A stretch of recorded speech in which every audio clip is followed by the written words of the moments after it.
Get in there. Chair, you live now? Okay, so let's start tonight's meeting. Welcome to this meeting of Economy and Growth Select Committee. I'm Councillor Edward Siddall, the Chair of the committee. I would like to inform everyone present at this meeting will be broadcast live to the internet via the Council's website and will be capable of repeat viewings. The images and sounds and recordings may be used for training purposes within the Council. In order to ensure that the meeting is managed effectively, can everyone please keep to the following guidelines to speaking? Councillors should only use a raise hand function when to request to speak. Only speak when to doing so by the chair. Please switch off your camera and microphone when not speaking, and remember to set your mobile phone to silent for the duration of the meeting. Any views expressed by any of the speakers in this meeting or the speakers only do not necessarily reflect the views of the council. Please can councillors be aware that the webcast will continue to stream live 20 seconds before we go into the part 2 section of the meeting tonight. This is due to the time delay in the transmitting live. I'll now confirm the remaining members of this committee. Councillor Nev Clark, Vice Chair, Councillor Dan Capper, Councillor Simon Evans, Councillor Paige Hacking, Councillor Ian Huddleston, Councillor Kev Kirkham, Councillor Chris Payne, Councillor Rachel Quinn, Councillor Peter Roberts, Councillor Jill Scott and Councillor Kath Seisland. We'll now go to agenda item number 1. Have we got any apologies for absence, Rachel? None, Chair. Have we got any matters disclosed to the committee under the call-in procedure? I'm going to assume that's a no. No, Chair. Can we just go back to agenda item 2, please, which is disclosures of interest? Oh, just disclosure of interest. Sorry, I do apologise. To receive any disclosure of interest in any matters before the committee. Does anyone got anything to disclose tonight? Okay, I take that as a no. And then we're going to move now to the approval of the minutes of the previous meeting, and they're on pages 3 to 6. Councillor Quinn. Yeah, just a note of recollection on, sorry, I'm scrolling back to the minutes. On the tourism, which is on page 4. We've got pay rates for those in the tourism sector, data around levels, a need for high paying jobs. I mean, I think I was having a bit of a rant on about that, but I did mean to say it is quite rare to get high paying jobs in the tourism sector, and I am quite concerned about that. So just a slight difference in the minutes. Rachel, what can we get that amended just to say that there is a low? How do we want to put it, Councillor Quinn? Concern about low pay within the tourism industry. I think is there. I feel certainly concern about low pay within tourism, the tourist sector. Yeah, there is quite a low pay, but if we can get that amended, Rachel, that'd be great. Thank you. Do. Okay. Other than that, has anyone got any other comments on them? Okay. Would someone like to move the minutes as a correct record subject to the correction? That's great. I'll get Councillor Quinn to move, and I'll get Councillor Clark to second them for me. Oh, unless that's great, and everyone's happy with them, we'll take them as read.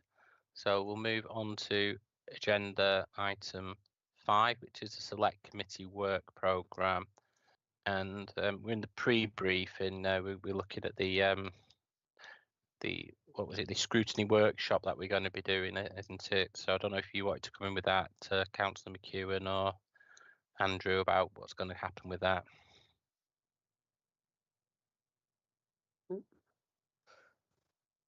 Yeah, if members may recall from the scrutiny review, as part of sort of the forward planning work for scrutiny, there was a recommendation around holding a scrutiny workshop at least once a year to be able to make sure that we're collecting from all members potential topics for scrutiny.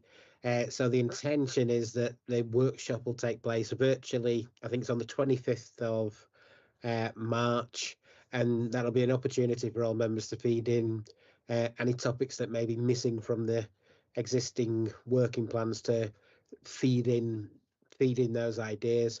But also just in terms of the existing work programs as they're placed at the moment, we're obviously coming to the end relatively soon in terms of the current municipal cycle. So it's a chance for just reflection on any items that are still outstanding on those work programs, but also if there's any items that the committees have considered so far that members feel there's a need to go back to. So the feedback from that workshop will then go back through, officers will check it through, and then it'll go to the programming group of the select committee chairs to be then worked out as the starting point for the work programme for the following year. I'm going to bring in Rachel Rourke now because she wants to make a comment, and then I'll bring in Councillor Rachel Quinn. Thanks, Chair. Just to confirm that the workshop is actually on the 21st of March. 21st. Thanks. Do we have a time for that as well? It's 6 o'clock via Teams. That's great, excellent. So hopefully should have a good attendance to that. Councillor Quinn, did you want to come in now? I was going to say it was the 21st. I just have a little concern because we've got quite a few meetings that start at 6, and I know it sometimes is very difficult for people who are working. I know that we don't want to go on too late, but just a little concern about that. Yeah, it's a bit of a strange. I think maybe that's something that we can have a chat as the committee chairs with the and do it in the scrutiny review committee. So maybe we could look at. It's difficult. Obviously, we have different times, different meetings, but synchronising for having one set time, or maybe between 6:30 and 7:15, we could look at having meetings between them times, because technically we tend to have meetings at 6:30 for scrutiny, and then we tend to have meetings for the council at 7:15. So it might be worth looking at setting the meetings between them times. But I don't know if Councillor Claff wants to come in. He's put his camera on, or is it just you put your camera on?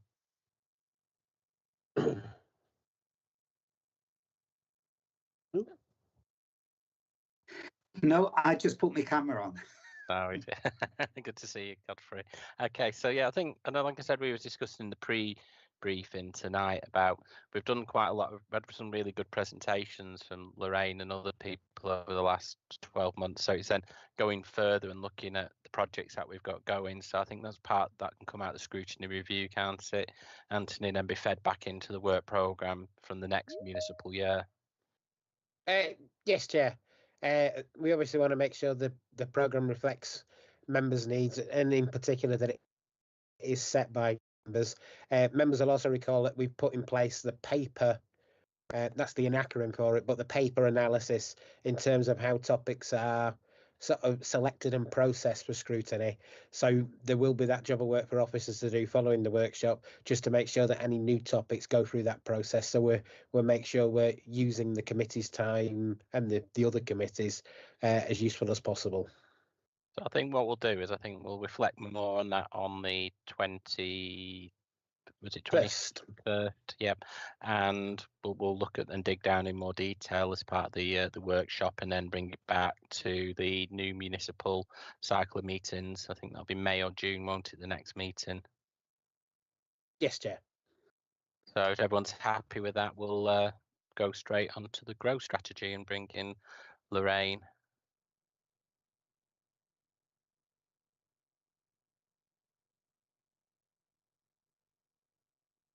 You're on mute, Lorraine. You're on mute. Hello, can you hear me all? Everybody hear me? Yep. Yeah, we can hear you. I shall start sharing my screen in just a second, and I'll check with you that you can see what's on the screen before I start going. So we're starting with the growth strategy this evening. Hopefully in any second now this will come up on your screens.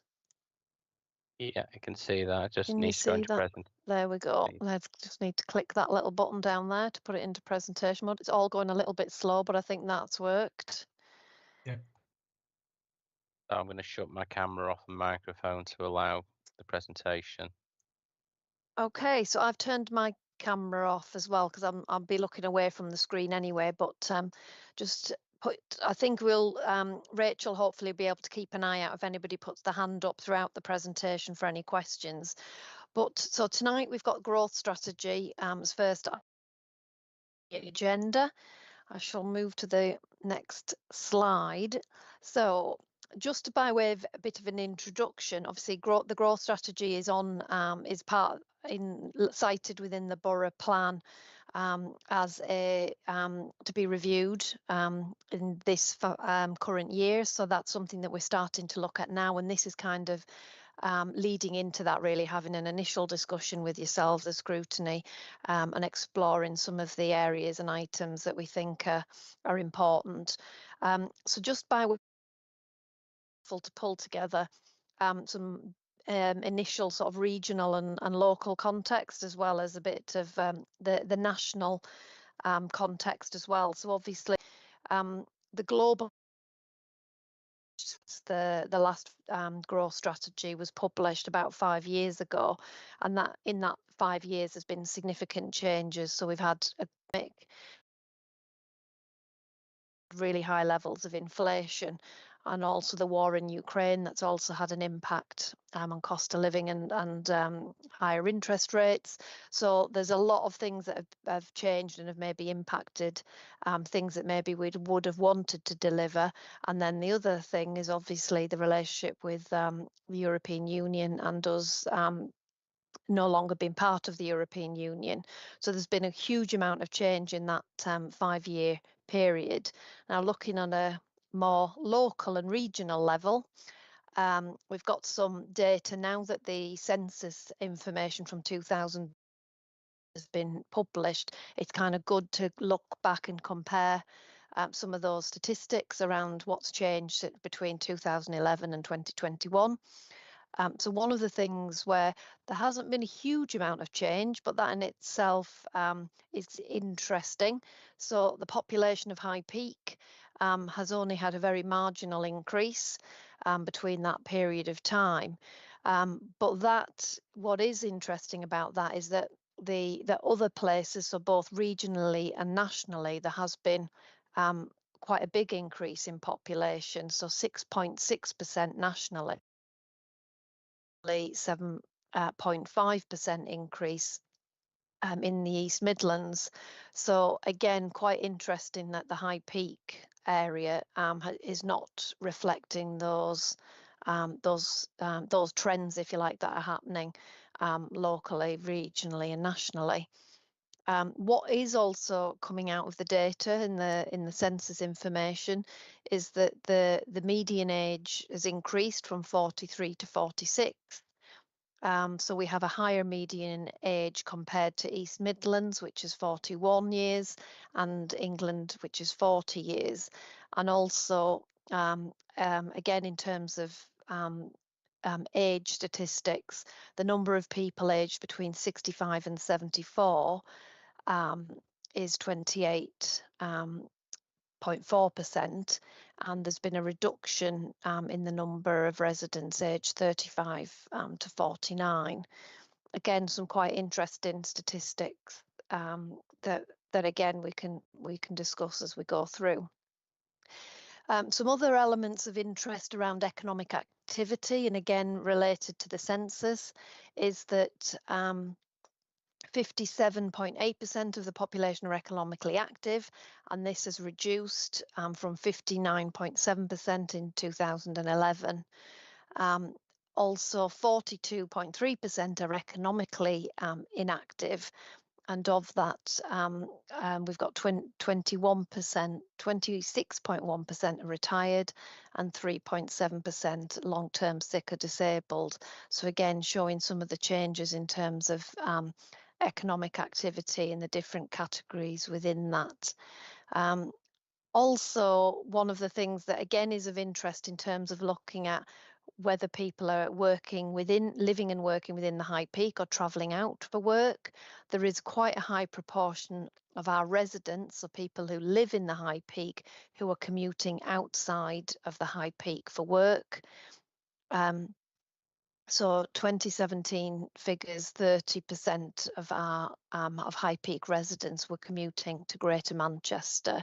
Obviously, we've really got really close geographical connections, and also in certain parts of the borough, we've got good rail connectivity as well across over to Greater Manchester. So that's probably not a huge surprise to committee members.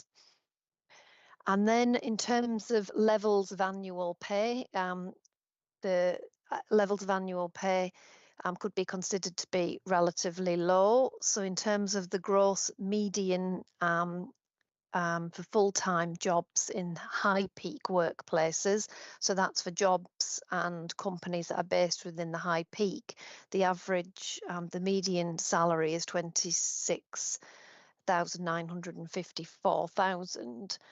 But then when you compare this to the average salary for high peak residents, so that includes residents who live in the high peak but might be commuting out for work, because we know 30% are commuting into Greater Manchester for work, then the average salary when you look at including the people who are travelling out is 28,665. So it does show that the salaries outside of the high peak area are higher than the salaries in the workplaces and companies that are based within the high peak. And interestingly as well, and maybe not surprisingly, but both measures are below the Derbyshire figures for the whole of the Derbyshire area. And then the next slide, which again is looking at some regional and local context, is around the business landscape. So when we look at productivity in the high peak, it is lower than Derbyshire as a whole, which is £30.50 or 30.5, and England, which is 35.7, and the high peak compares at 24.7, which again shows quite a significant difference there. And then in terms of the number of businesses, there was a rising trend between the period 2013 to 2020 of the number of enterprises that were or businesses that were registered within the high peak, and then that has there's been a slight reduction since 2020, which is probably not a surprise given the landscape that we've already talked about, the more national and international landscape. But 89.6% of our businesses are micro businesses, and only 5 businesses employ more than 250 people, which is the lowest in the Derbyshire area. And then since 2010, the proportion of businesses in the knowledge economy sectors has grown quite substantially, from 22% to 27.5%, which actually is above the Derbyshire average of 24%. So again, showing that there is, there is certain industries are attracted to developing and bringing new business potentially into the area around that knowledge economy sector. So again, interesting to look at these statistics and try and understand why that might be, and see whether that could be an area for growth in terms of attracting more businesses of that nature. And then business formation rates. Again, some of this might not be overly surprising given, again, the context that we've had, but business formation rate for 2020 was 7.75%, which is slightly down on 2019. And also it compared England, which again were higher for both of those areas. And the business closure rate for the high peak was 7.87%, which is lower than the Derbyshire and the England comparators. So again, just some statistics really to understand some of what's happening in the business landscape and understanding some of that local context and how we compare to our regional partners. So moving on to a growth strategy in terms of what a growth strategy might include, or some particular topics. I think I've heard a beep, so that might mean that somebody's got the hand up. Is that right? Yeah, it's me. Can I just ask a couple of questions because you're going on to Yeah. a sort of new area here? And do we have any figures for the percentage of people who work in Sheffield and other areas as well? I don't have those to hand, but we can see whether or not we can see whether that can be obtained. Yeah, it's just part of the picture because 30% for Manchester, but also especially if you're looking over towards Hope Valley, I would Yeah. imagine that people are going to be looking at Sheffield as well Mhm. and into other areas, and that will give us a better picture, I think. Also, in terms of knowledge economy, which areas can you give us any detail of companies and the kind of because that include the University of Derby? I think it probably would to be, but they would already have been based in the area. I know there's been an increase, but I don't know whether they might have brought some additional staff in. So again, we probably need to look at where those, whether it's specific businesses who've moved in, or as you say, other providers who may have expanded in terms of maybe relocating staff from somewhere else, and Well, whether it's yeah, new they jobs. did, and they've sort of gone, or more or less sort of pulling out. It's certainly in a big way. So we need to have another look at that area. Also, in terms of comparison, have we done any comparison with areas that might be more similar to us in terms of tourism? I mean, not Derbyshire as a whole, but Derbyshire Dales, and also areas that are more focused on tourism and second homes, etc., because that might be quite interesting, and a more direct comparison, and also an indicator of, I think, people we could learn from or work with, whereas we probably don't have a great deal in common with what goes on in Nottingham, Chesterfield, Yeah. South Derbyshire, just to look at different areas.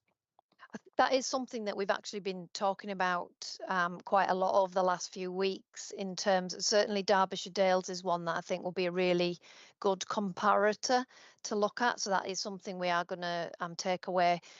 What would be really interesting tonight is if we have any other ideas of places that we think we ought to be comparing to. I know I'd mentioned this, I think, to Andrew as well recently, about whether or not we do have, or have identified any other local authority areas that we are akin to, and particularly given our tourism importance, again, that we probably compare maybe a lot more to some of the more coastal areas as well, that have quite a significant focus on tourism. So I think that's something that would be really interesting to explore, with either with councils we're already in contact with, or through our relationship with, say, the local government association, to see whether or not we can find other places to benchmark with, and see how we compare. That's something that as a team we've actually been talking about, and thinking about how we could do that. So again, we'll definitely take that forward. Okay, and do you think there's any relationship between lower salaries in High Peak and higher salaries elsewhere, and possibly the proportion of tourism jobs? Because, I mean, that should really impact on the importance that we give to tourism as opposed to other development.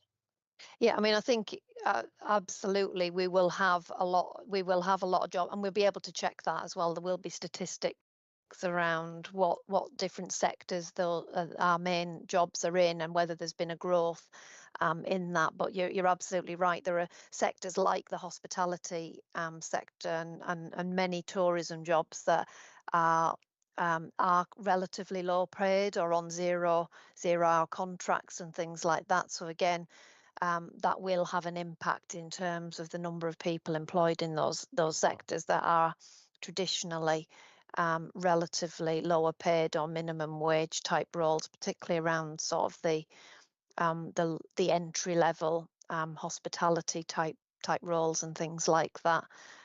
So I've no doubt that will be a factor, and we can scratch into a bit more detail, kind of get under the skin of some of those statistics to try and understand that a bit more. Okay, thank you. I've got Councillor Sizeland, Councillor Hacking, Councillor Payne, and then Councillor Claff, one of the executive members. So I'm going to bring in Councillor Sizeland now. I feel a lot of this is to do with the fact that that we've very little land to build businesses upon, or businesses have, if they are growing, they have to move out the area because there isn't the land. So on a practical level, I just don't think there's enough land, certainly not in Chapel and the High Peak generally, for businesses to set up on, because houses are being built on all these sites that did employ people.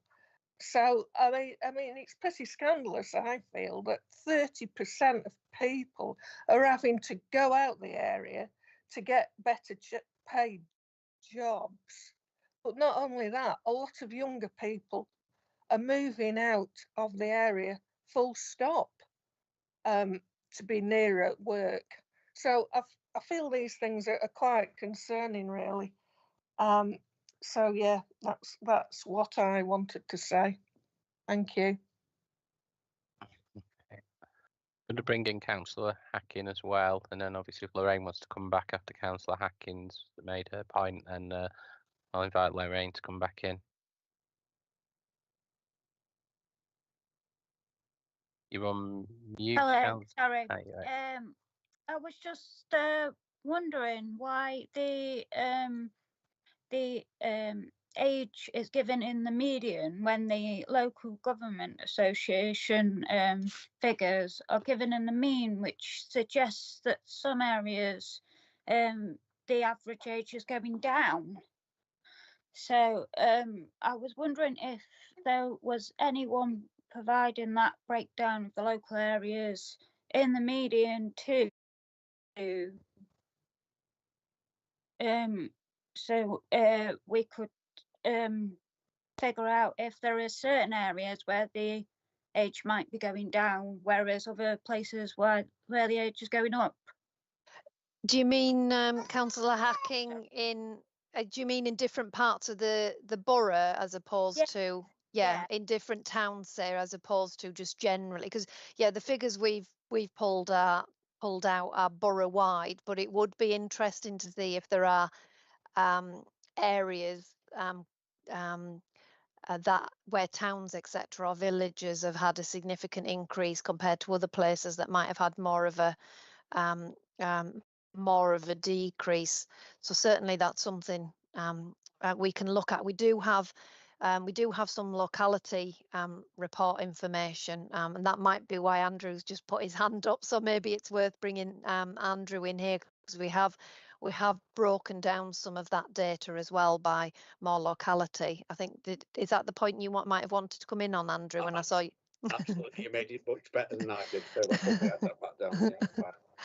So we can certainly unpick some of that and look to that in more detail to see whether across the patch and the geography, whether there are those whether there's even more interesting data that shows some places are going up and some other places have reduced. So we'll take that away. Okay, thank you. Got Councillor Payne now. Hi, thanks for that. Good presentation. Just a couple of observations. So firstly, I think I remember from some previous studies that High Peak had the highest percentage of graduates in Derbyshire, which would tend to suggest that there's some quite educated people here. So some of what's said doesn't quite add up, although it may be lots of retired people. I would concur with what Councillor Seisland was saying about the amount of actual available land we've got when you consider the national park.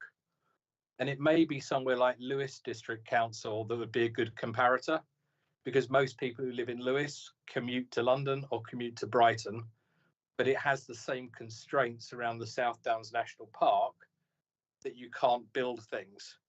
It does have one advantage, though, I think, over the High Peak, which is something that we need to look at.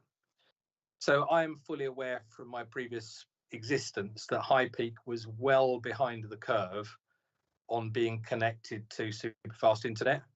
And a lot of that is about the topography of where we live. But it's also true that whilst we don't have a really good land allocation for businesses, which Councillor Seisland mentioned, when you actually look at the power grid across the High Peak, there is insufficient for some industries and some businesses to actually exist. I think people will remember from a previous one of these meetings, we were talking about Aston, and actually that there's not enough grid capacity to put an EV charger in the car park. Now, if you think about that in an industrial sense or a business sense, that actually makes life quite difficult, which is why people base themselves elsewhere. So just a couple of comments, but I do think that that question about actually it's not just the land, it's the utilities, it's transport connections, it's all sorts of things that need to be in place to make it attractive to build, you know, a small factory or an office complex. Thank you. I've got 3 other questions and then we'll go back to the presentation. So I'm going to bring in Councillor Clapp and then Councillor Evans. Hi, Lorraine. Just simply for clarification, by knowledge economy, do you mean academic and teaching related, or do you also include IT and digitally related industries? It usually includes, and I'd have to check the definition of this particular source as statistics, but it usually does include technical and scientific innovation, things like that. So it does go into that type of category usually. Okay, thank you. Andrew, did you want to come in I before anyone else? It probably includes media as well, which might explain a little bit about it, I assume. So you know, particularly in the north of the borough and so on, the links to, you know, Greater Manchester and stuff. So I mean, the other point I was going to make in terms of that outward migration for work, I think I accept the points that are being made, but I think one of the things that we probably have to accept is that High Peak is a nice place to live, isn't it? So people who work in the city of Manchester or places do sometimes graduate to live in our borough, don't they? So you've got that sort of push as well. Yeah, absolutely. It's because it's so easily commutable, certainly from certain parts of the borough to get into the central Manchester. That some of the connectivity therefore means that you can live in a really nice place with really good standards of living, etc., and the great outdoors, but actually, yeah, are in commutable distance very easily to Manchester, particularly given lots of people are working, certainly able to work from home at least a couple of days a week in office-based jobs. Right. What I'm going to do is I'm going to keep the questions now to the people who've got their hands up, and then any further questions we'll have at the end of the presentation because we've still got some slides to do. So, Councillor Evans, then I'm going to bring in Councillor Scott, and then bring finally Councillor Quinn, who spoke first, back in. Thank you, Chair. Two sort of reinforcement points, I think. Councillor Payne mentioned about infrastructure, and this infrastructure really that is a bigger driver of disincentivization to businesses to set up in a certain area. You know, specifically around IT infrastructure and the availability of superfast broadband, but also roads in and roads out, you know, are particularly challenging in this area and aren't that necessarily attractive to many businesses. And I have to take a contrary view to what Councillor Seisland says around sort of having this fixation, if you like, on not having any land to attract businesses here, because we shouldn't always necessarily be looking to attract businesses that need large swathes of land and large factory units, because the economy has changed somewhat, and that part of the attraction of this area is that it isn't dominated by large swathes of industrial space and large, lorries in and out and those kinds of things. So, we have to be very careful about building the right balance of growing our economy and making sure that what we have in this attractive place to live and the commutable distance to centres of Manchester and Sheffield and other places are retained, really, because let's not throw the baby out with the bathwater kind of thing. The question I kind of had, however, was this slightly worrying statistic around the gross value added, which we are about a third lower than the England figure overall, really, which is somewhat concerning, because it's interesting that we'd had a low startup rate, and I guess given that the period that this covers, that isn't unexceptional.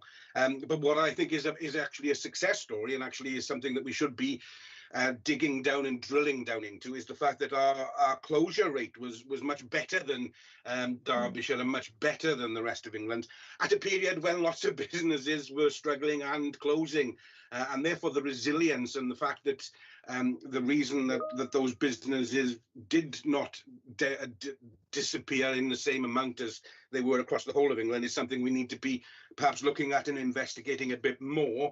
But certainly the GVA issue worries me greatly in the fact that we are fairly lagging in that, and that may be because we have a fairly negligible change in the population and we're an aging population. But it's those kinds of things that I think, as a business looking to locate or invest, that are interesting to me, and then that sort of would pique my the areas that we need to look at and understand, but also the things we need to celebrate and learn why.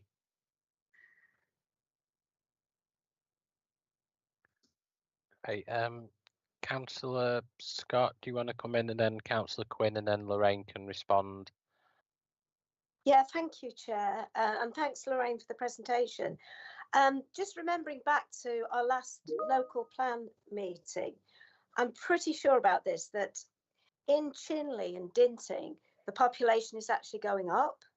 I'm sure that these were kind of anomalies in the rest of the borough, and obviously both Chinley and Dinting have got railway stations, and railway stations that are very near where people actually live. So it's quite clear that people are attracted to the High Peak if they can get somewhere by rail, and those two areas I'm sure were increasing. But there is a problem, and I know I've kind of mentioned this before.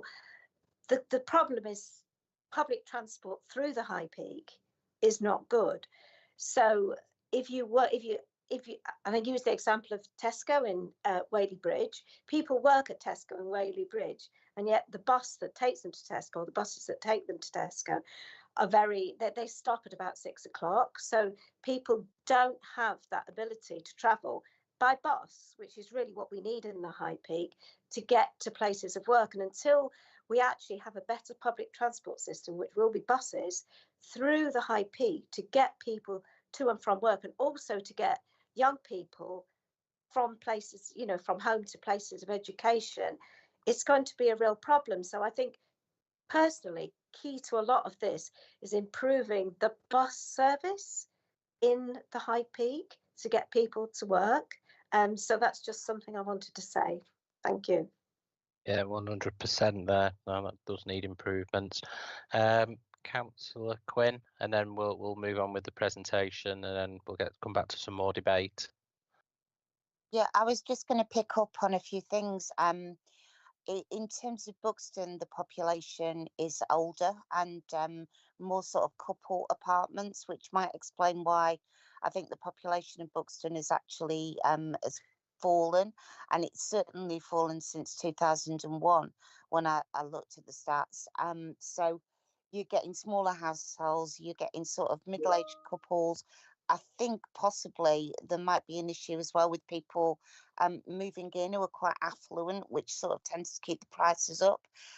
One thing I did notice looking at the stats was that younger populations did tend to be, and this agrees with Councillor Scott's analysis, nearer the train stations for commuting, so that's possible. And also picking up on the business land, I know because I've spoken to a few people that they have been looking for business land and they've asked council officers if they can point out land that might be suitable, and there hasn't really been a lot of help, so we could do with working on that. I think that would be a really crucial thing to get going on in terms of important jobs. In terms also of where we live, I mean, quarrying is really important around Buxton, and of course the big lorries as well, which aren't very scenic, aren't very nice, cause loads of trouble, but they do provide well-paying jobs, and the quarries do as well. It's different depending on where you are, and I would be interested to know if the quarrying jobs are declining. Also, we've got HSE in Buxton, and I know people who've worked there who've moved out of the area because they can work remotely, and so they don't need to live near HSC anymore. Seen quite a few adverts where they're telling people you don't have to live here in order to work here, you can work remotely.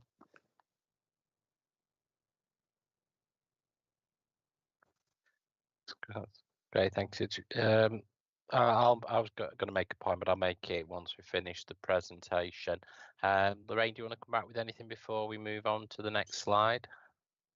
I think just one of the things that was mentioned around productivity. Again, I think the statistics that we'd said are quite stark when you look at the productivity within the High Peak versus England, and there is a direct correlation between productivity and salaries, because more productive organisations can and will offer higher salaries. So again, that is something where we really need to look at how we attract those types of businesses, or how they can expand the ones that already exist and are based within our geography. How we can support those to expand, because we know that those are the areas where we will get those higher paid salaries. And then I think there was also a comment about qualifications. That is on one of the later slides. I think we're not doing too badly in terms of how we compare, but we'll come on to that on a later slide in terms of like level of qualifications across the borough. So I think that is definitely picked up on the future slides. So shall I move on to the next part, Chair? Yeah, and then we'll come to any questions at the end of the presentation. Okay. So let me just see, it's not moving on. Let me click, there we go. So in terms of growth strategy, this is just really a kind of for discussion really. What themes should or could a growth strategy include or have as part of it? So we've highlighted a number of things here. Productivity is on there. That's one we've just been talking about. There's lots of things that we've been talking about. Connectivity. Again, like we've said, connecting people to jobs is really important, and making sure that they can get to jobs or to places of education, because obviously being able to learning is again, and obtaining those qualifications is key to being able to access jobs. Tourism we've mentioned as being important, really important to the borough, in all areas of the borough, but certainly some areas are much more heavily reliant on it than others. Again, skills and training we've mentioned in the discussion.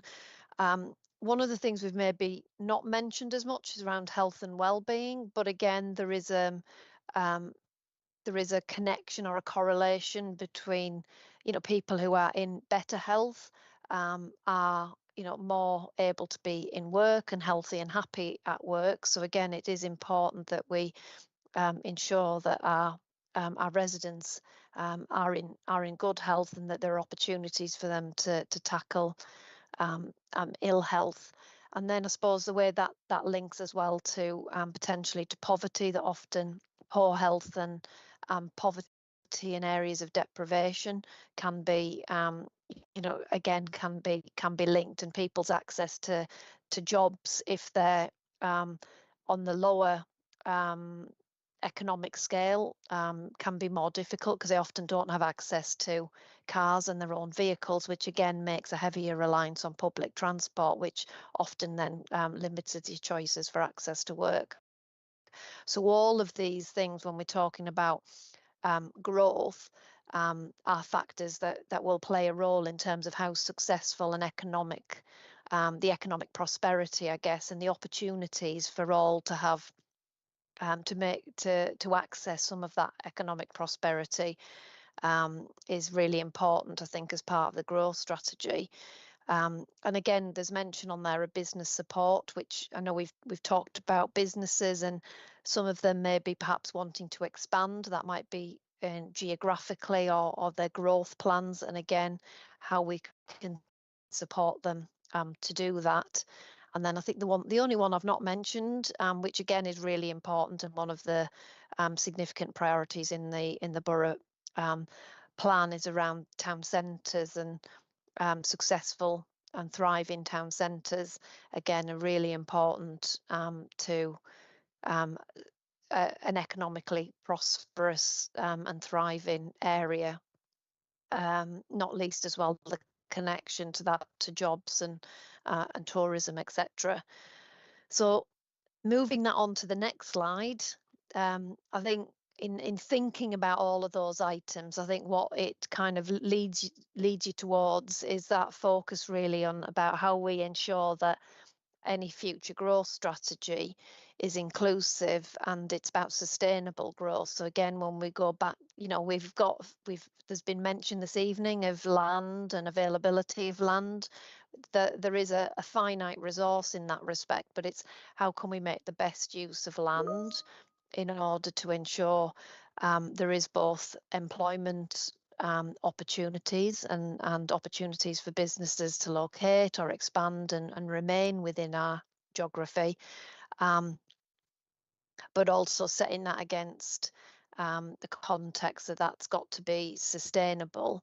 And also in looking at that, it's also the need to have residential properties as well that are affordable and that people can afford to live in, so that we're not losing people to other places. And it's getting that balance, I suppose, between the land that we've got and making sure that we're getting that and trying to achieve that balance between both the employment and the residential, and also trying to make some of those improvements or marginal gains around all the things we've talked about in relation to things like productivity or skills and education.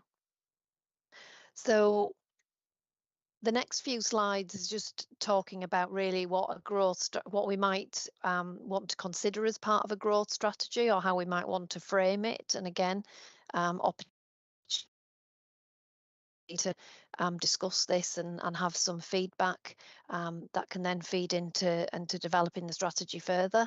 So this is really about a framework for how best to deliver growth that will benefit all of our residents and communities. So as a group and as an executive, it can determine the focus and the content of that.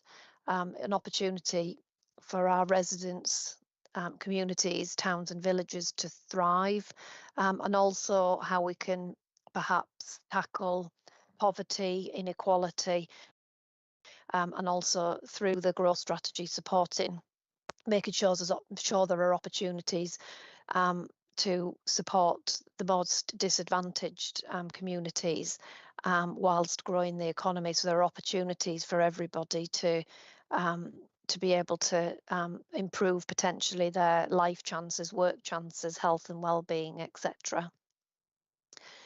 So when we go back and look at some of the areas that we've been talking about, it kind of focuses into probably three areas specifically around businesses and the success of our business community, the existing businesses as well as how they grow, and expand. That doesn't necessarily have to be geographically or get bigger, but sometimes it's about how they can be more productive and use their resources better, how we can support them.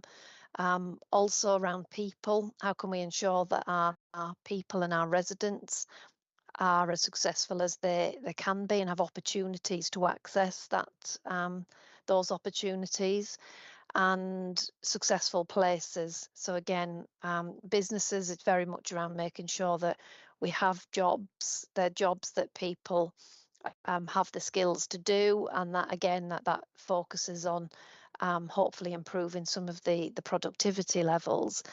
In terms of people, making sure that the people have got access to skills that will, where there are jobs. So again, it's lining that up so that we know and understand our business sectors and how they plan to develop, and where they will have jobs in the future, and making sure that we can support that skills development to support those better incomes.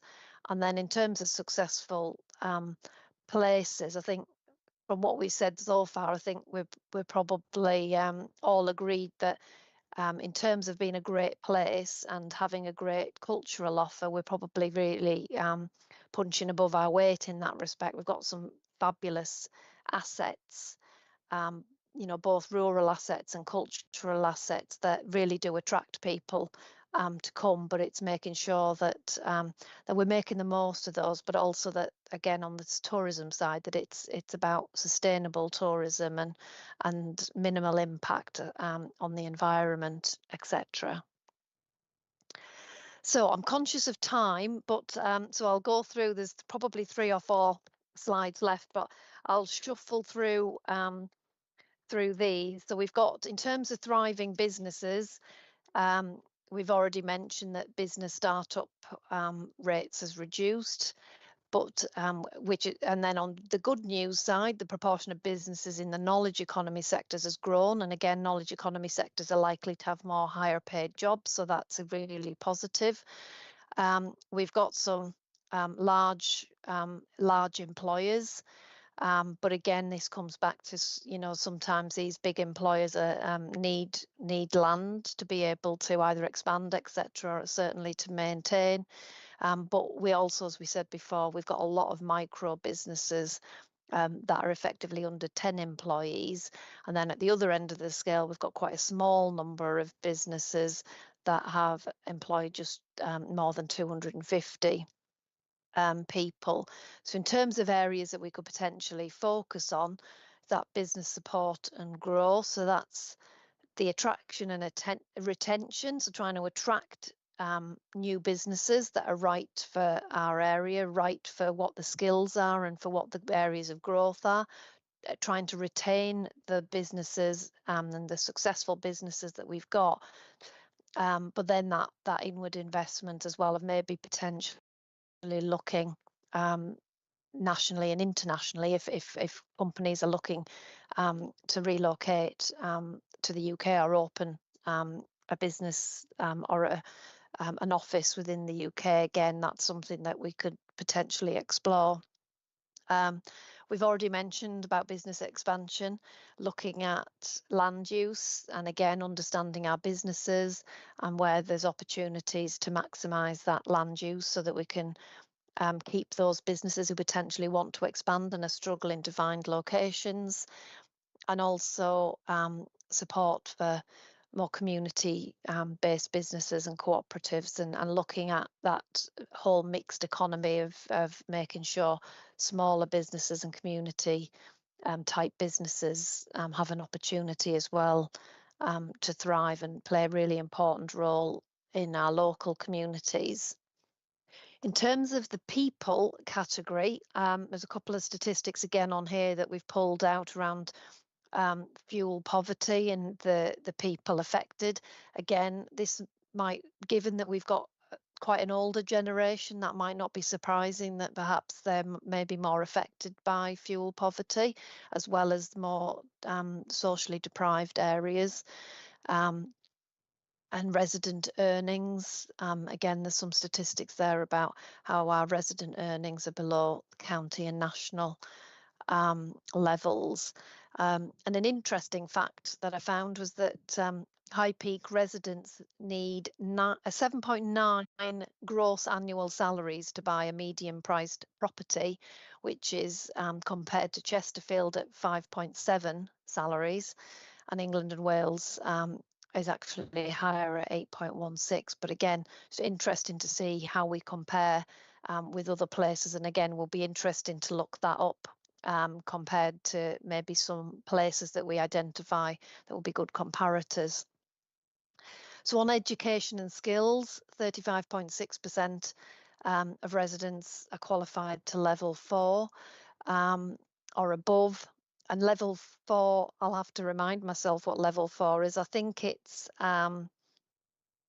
is it NVQ? Maybe this is one for Councillor Quinn. It might be. I did know it, and I'm trying to remember. It's degree level. Is it? Yeah.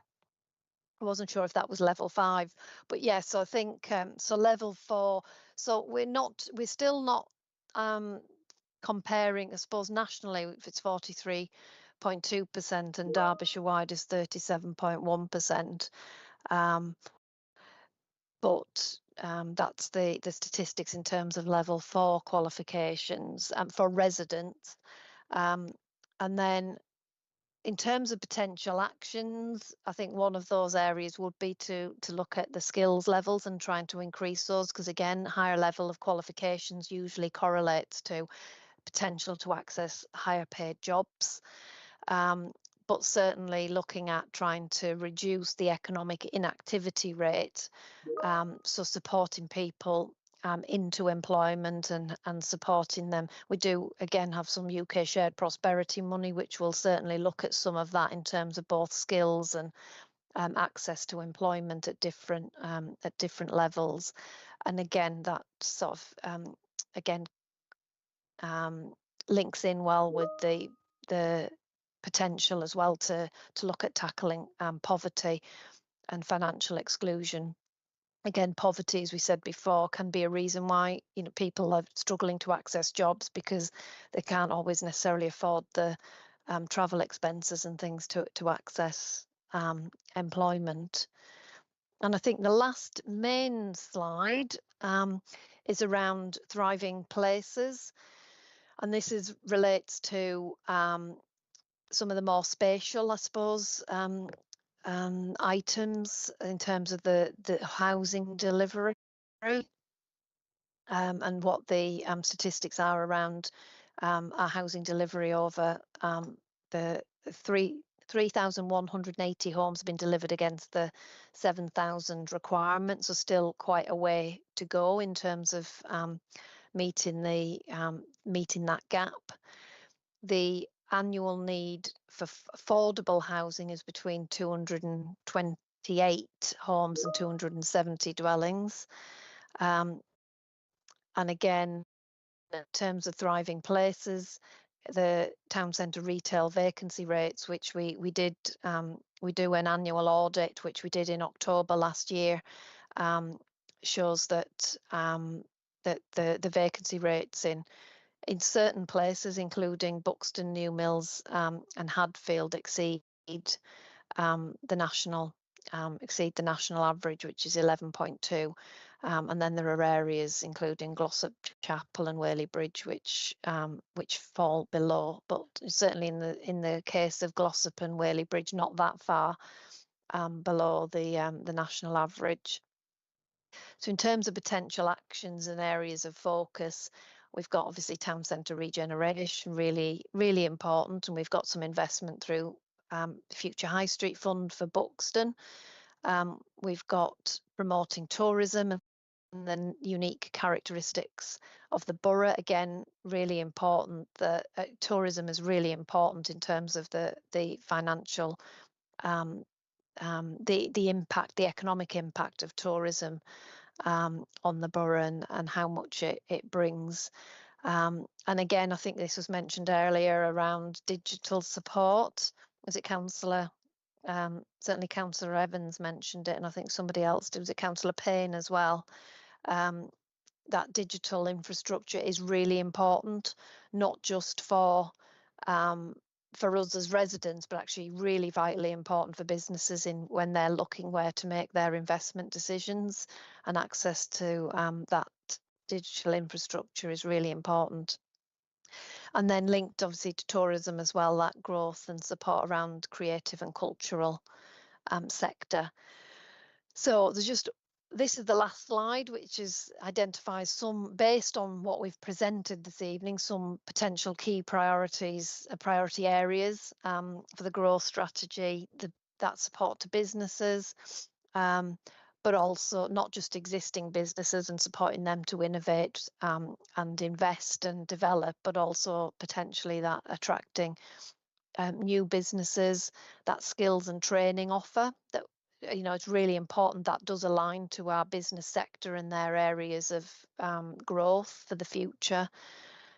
Place marketing, so again, linking that into tourism and how we market the borough as a great place to live, work and play.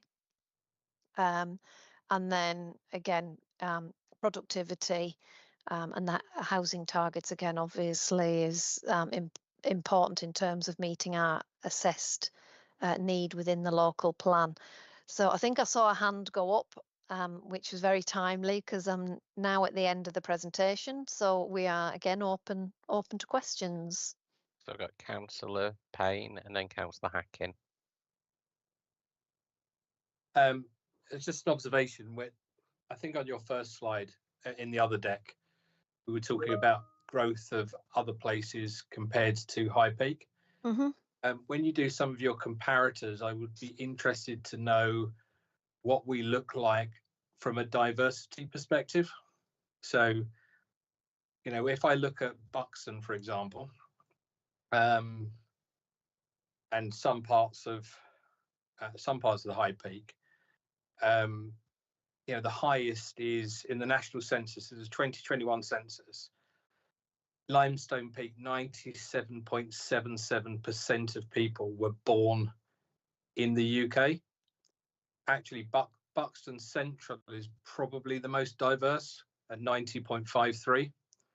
It would be interesting to know how that compares to other places when we do the comparators. I know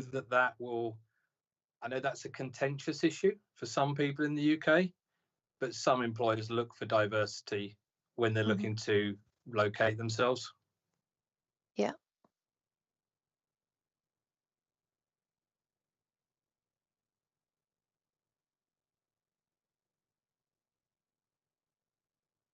You're on mute, Chair. That's right. Councillor Hacking, do you want to come in? Yeah, looking at the DCC's cultural framework document that they did, they say that the marketplaces of the High Peak have the potential to be creative micro clusters. Would that be useful to look at? Yeah. How you can use this? It's on page 40 of that document, and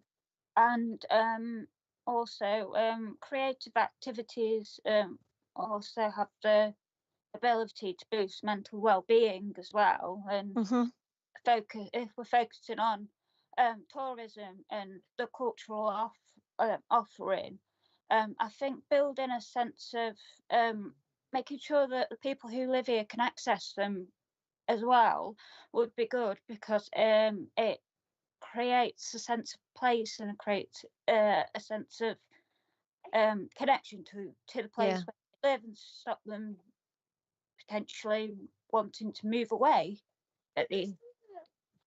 Yeah, thank you. No, that's really helpful. We'll have a look at that. I think it is, there certainly is a theory, and it's that like-minded businesses or businesses around the same sectors clustering together is really beneficial, you know, whether that's on a cultural level or on a more technological level, that it brings benefits for them to kind of that kind of sharing of ideas, and it kind of spurs them on in that way. But we'll have a look at that because that's interesting.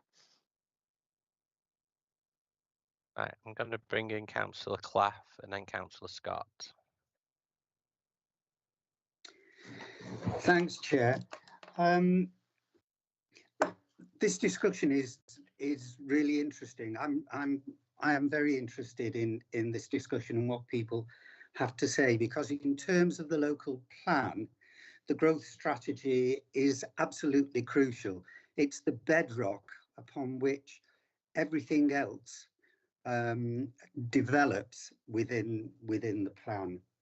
And it does strike me that what we've had described to us by Lorraine tonight is a classic rural economy. And there's probably not a great deal that we can do about changing that economy, in the sense that we've been a classic rural economy ever since the early 1960s, when the mills started closing. And some of the things that Lorraine has pointed out in, I have to say, a really excellent presentation. Things like the older population, low wages, the reliance on tourism, which also brings low wages, the loss of young people, the housing shortage, the planning restrictions, the pockets of poverty. Those are all elements of a classic rural economy. One of the things I'd be interested in, and I don't know whether this is possible, Lorraine, is whether, rather than comparing ourselves with the rest of Derbyshire and nationally, how we compare with similar rural areas. Are we well performing in terms of a comparison with other rural areas? I mean, we obviously need to do everything we can to improve the economy and the living standards and the living standards of people and the futures of young people. But in order to gain an idea of what's reasonably possible, perhaps a more direct comparison would make a bit more sense. Don't know what you think about that. I think definitely. I think it would be really good to identify some places that would be appropriate to compare to, that have the similar, as you say, degree of rurality, and so that we can compare that in terms of the statistics, and including population and all the things we've talked about, and productivity. So I think it would be really key to identify some of those areas. One of the places that we did think about was somewhere like Calderdale, which actually isn't that far, in Yorkshire. Again, similar topography and challenges in that respect, and some quite thriving towns, quite strong culture and tourism elements in some of those towns, particularly Halifax and things like that. So that's potentially one. And I think some of the others potentially might be more coastal rural places, again, that have got that mixture of rural farming as well as a reliance on tourism. But certainly open to suggestions and ideas on where might be places, and certainly something we can take away. We've got good relationships with the local government association, and can perhaps explore with them as to what might be appropriate comparators to benchmark against. Thank you. That would be really helpful. Thanks. Yeah, I mean, I thought it's a really useful point, Councillor Claff, about the local plan and the fact that there is so many unaffordable or unachievable houses with the wages, that the average wage that the High Peak attracts compared to the average house price. People are going to be forced out of the area, and that's going to lead to an aging population. And obviously, we don't have the pressures of social care like Derbyshire County Council do, but that is going to add to the pressures of social care for Derbyshire County Council, who are already struggling. So I don't know whether that's something that can go as part of the local plan, or whether we can put pressure on the current government and potentially whatever the future government's going to look like to help us with the local plan to say, look, you have to build in the rural areas houses that are actually affordable for people.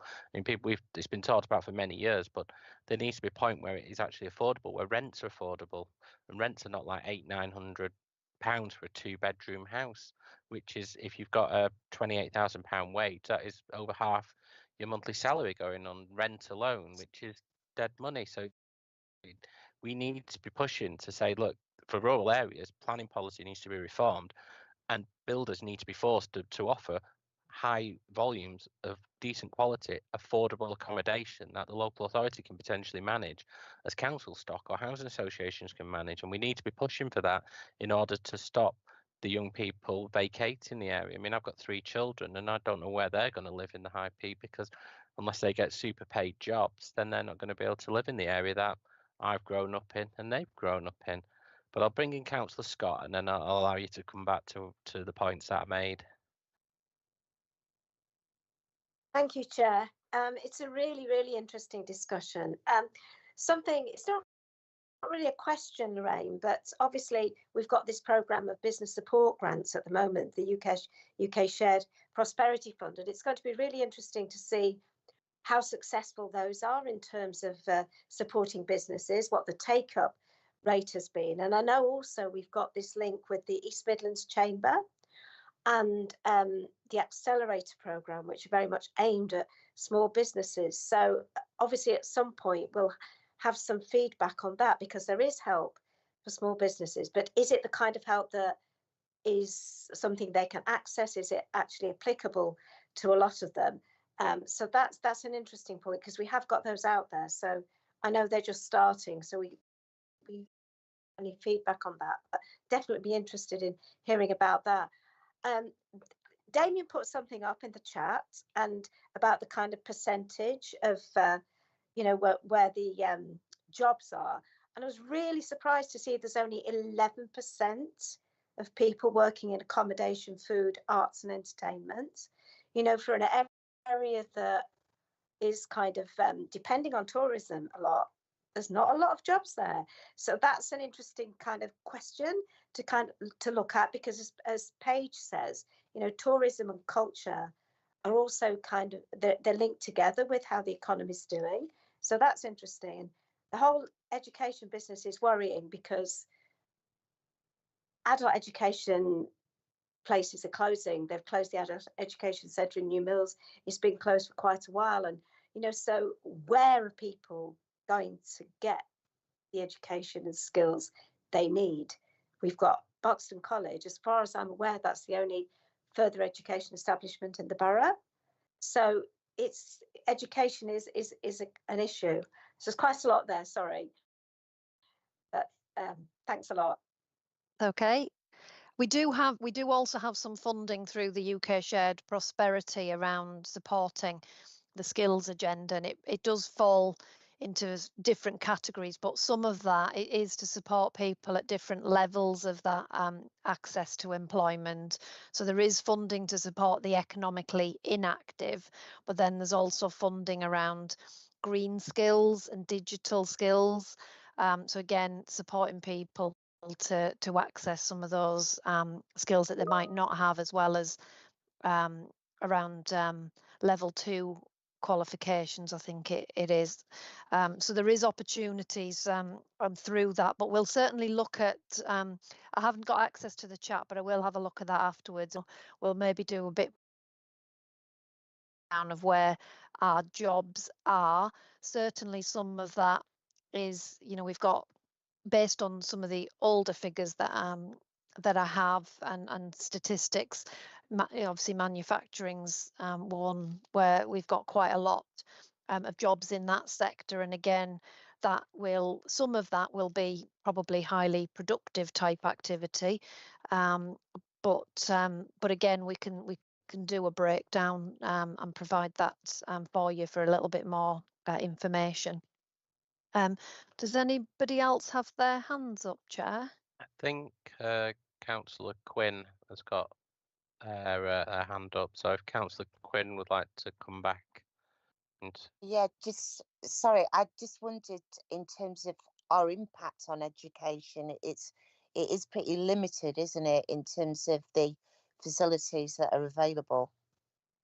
Yeah, so we don't have responsibility. It sits with the county for things like Yeah, education yeah. and skills. So, but we do, I suppose what some of the things that we can do in terms of influencing, we've got the UK Shared Prosperity Money, which can look to support our communities and in helping them gain some of those skills, certainly at the lower level, or more specific skills. The other thing really is understanding our businesses and their opportunities for growth and expansion in the future. Lots of businesses are looking at increasing levels of automation. Sometimes that brings with it a need for more technological skills, and therefore brings opportunities for them to retrain staff or develop their skills. So again, I think some of that is us really understanding and having really being close to our businesses and understanding what their needs will be for the future, so that we can feed that back in, and in making sure that we're developing the right skills programs through any of those supports that we have, either through financial support or feeding that in through county, etc., and the combined authority. So that would be, we'd have to work through partners, because I was just wondering how would we do that, apart from if people go out of area, if people, I mean, that could be very difficult because we don't control education. No, I think it's more feeding in understanding what our businesses will need in the future through, say, the work we do with chambers of commerce and things like that, in understanding the businesses across, I not appreciate beyond our geography as well. It's about showing what our area has to offer and where we can, and attracting new business. So yeah, we're limited in terms of what we can deliver, but certainly through things like the Shared Prosperity Fund, that some of that money is going directly to our residents. We are developing programs that they can access that support, but obviously that's not on the same scale that, say, the county has access to as having overall responsibility for that skills agenda. So I appreciate, our scope is limited in that sense. So I'm just wondering how feasible is that to have it as a key part of a strategy when we can't actually do much about it? I suppose that's an area for the committee to debate and see where we think is best focusing our energies in terms of the areas we think we've got the most influence or opportunity to make a step change, and where we should focus in terms of that future growth. So again, it's all part of the debate, I suppose, in terms of what we identify as those key priorities. Okay. I mean, one point I would like to make really is we seem to be developing, and we don't have that many tourism jobs, but we do seem to be developing some of the characteristics of areas that depend on tourism, which are low wages, young people leaving the area. And I would be extremely concerned about any overemphasis on tourism as development, because it tends to push up house prices and it tends to be low wages. So I think we should definitely compare to tourist economies and have a look and see what impact tourism has on those areas. That's my feeling. I'm really concerned about a push on tourism.